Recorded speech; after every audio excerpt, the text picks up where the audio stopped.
Alors, on a partagé cette ressource avec les autres membres de notre communauté. Qu'est-ce que ces autres membres de notre communauté vont faire? Eh bien, alors ici, on a un autre doc, et puis, quand on va lui amener un patient, il va faire comme nous, il va vérifier sur son ordinateur s'il existe une ressource qui va venir appuyer ces processus. Comme on a pu le voir, si cette ressource existe et qu'il est en accord avec cette dernière, eh bien, il peut l'intégrer directement dans ses processus. Si cette ressource n'existe pas, il peut en constituer une en utilisant des outils de création. Mais il y a une autre option ici.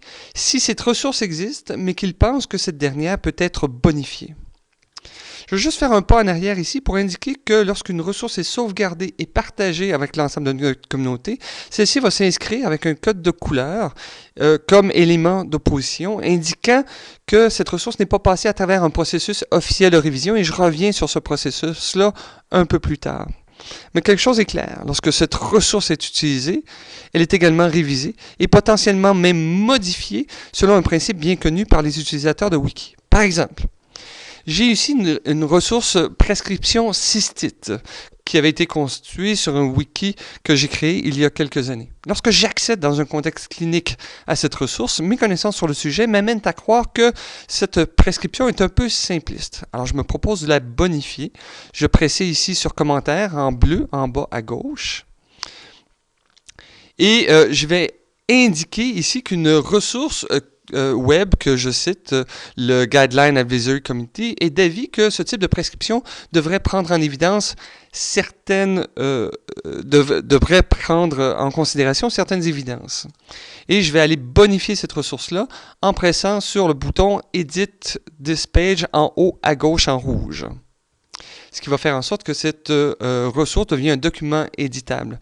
Je vais effectuer les modifications, je vais les sauvegarder.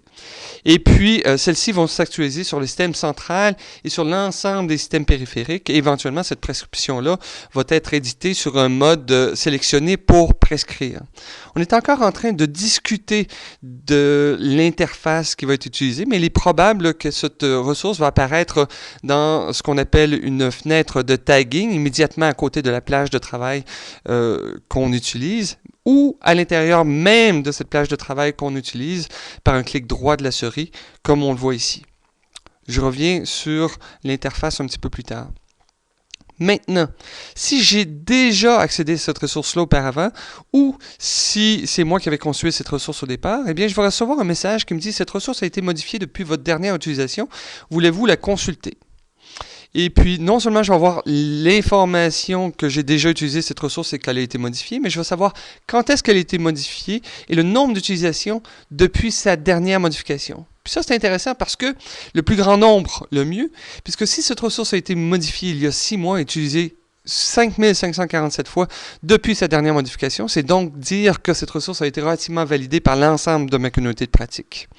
Je pourrais également comparer cette ressource actuelle avec l'historique des modifications et même la version qui correspond à la dernière utilisation que j'en avais faite.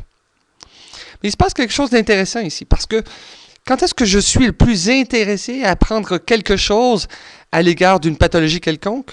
Quand j'y fais face, bien sûr.